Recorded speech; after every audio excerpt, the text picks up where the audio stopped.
सूरतुल माइदा का दूसरा रुकू सूरह माइदा की आयत नंबर 6 और छठे पारे का छठा रुकू।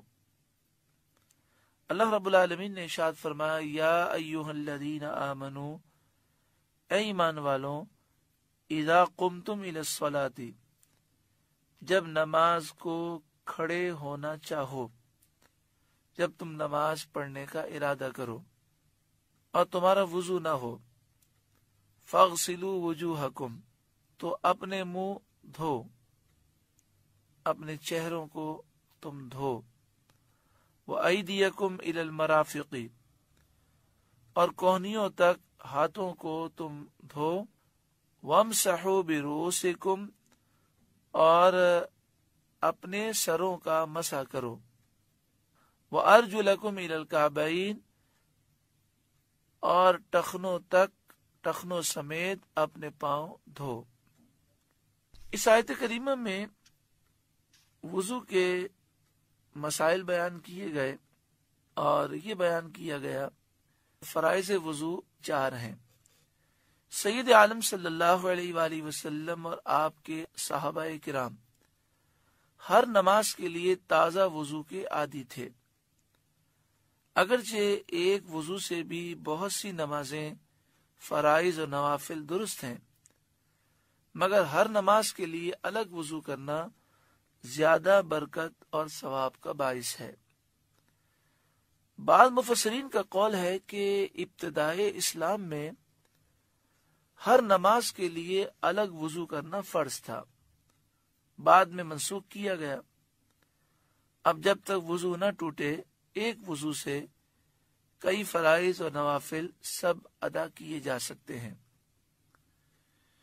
इस आयत करीमा में पहला जो फर्ज बयान किया गया वो है फगसिलू वुजूहकुम, अपने चेहरे को धो, व अयदियकुम इलल मराफिक, कोहनियों समेत अपने हाथों को धो, वमसहू बिरूसिकुम, यहाँ पर बाजियत के लिए है, यानी अपने सरों के कुछ हिस्से का मसा करो।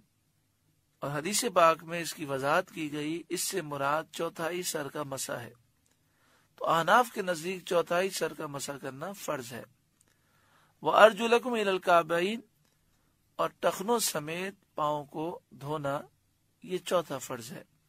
धोने के माना ये है कि जिस उसको धोना है वहां से पानी के 2-2 कतरे बह जाए, और मसे के माना यह है कि जिस उस पर मसा करना है वहां पर गीला हाथ फेर लिया जाए।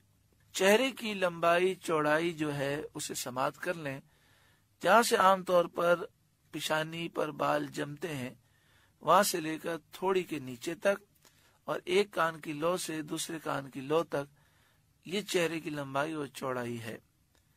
इसी तरह हाथों को जो धोना जरूरी है, नाखूनों से लेकर कोहनियों समेत। चौथाई सर का मसा करना जरूरी है, और दोनों पांव को टखनों समेत धोना जरूरी है। इसमें बहुत सारी एहतियात करनी चाहिए, और एहतियात के मसाइल बाहर शरीयत के दूसरे हिस्से में मौजूद हैं, वहां से पढ़ें और समझें।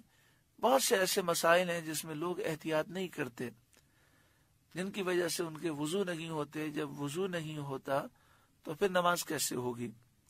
मसलन मिसाल के तौर पर पेशानी पर उन्हें पानी डालना चाहिए, लेकिन वो नाक पर डालते हैं चेहरा धोते हुए। अब पानी नीचे गुजर जाता है, ऊपर पानी बहता नहीं, वहां गीला हाथ फेर लेते हैं और समझते हैं कि हमारा वुजू हो गया। इस तरह वुजू तो नहीं हुआ।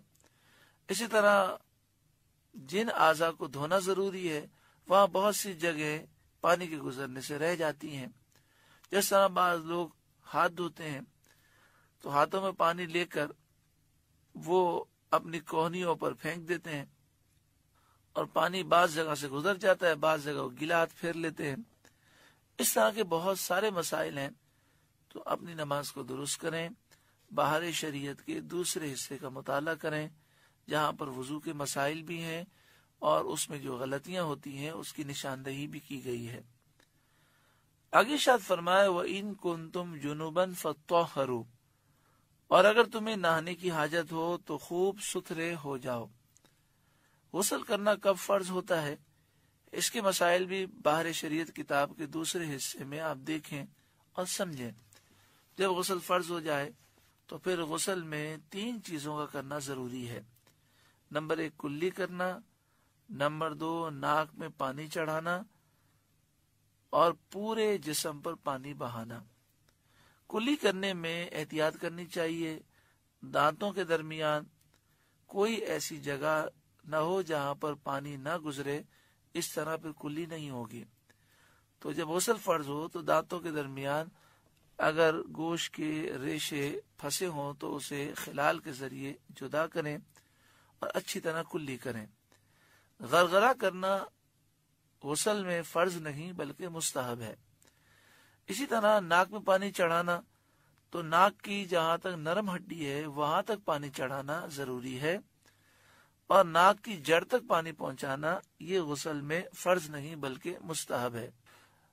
سر سے لے کر پاؤں تک پانی بہانا یہ ضروری ہے۔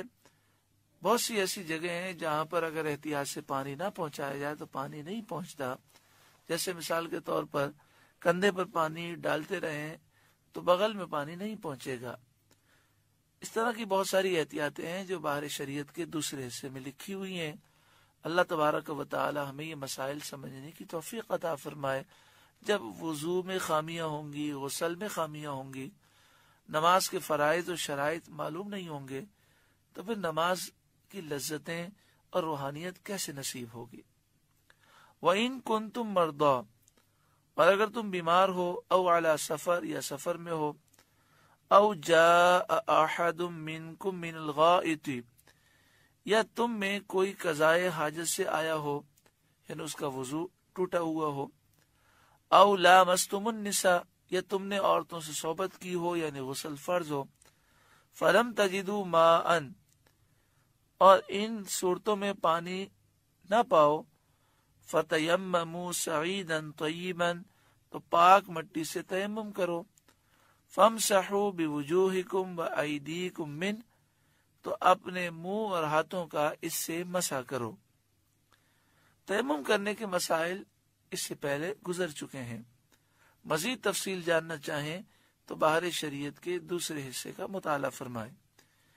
ما یرید اللہ لیجعل علیکم من حرج، اللہ نہیں چاہتا کہ تم پر کچھ تنگی رکھے، ولیکن یرید لیطہرکم، ہاں یہ چاہتا ہے کہ تمہیں خوب ستھرا کر دے، ولیتم نعمتہ علیکم، اور یہ چاہتا ہے کہ اپنی نعمت تم پر پوری کر دے، لعلکم تشکرون، تاکہ تم شکر کرو۔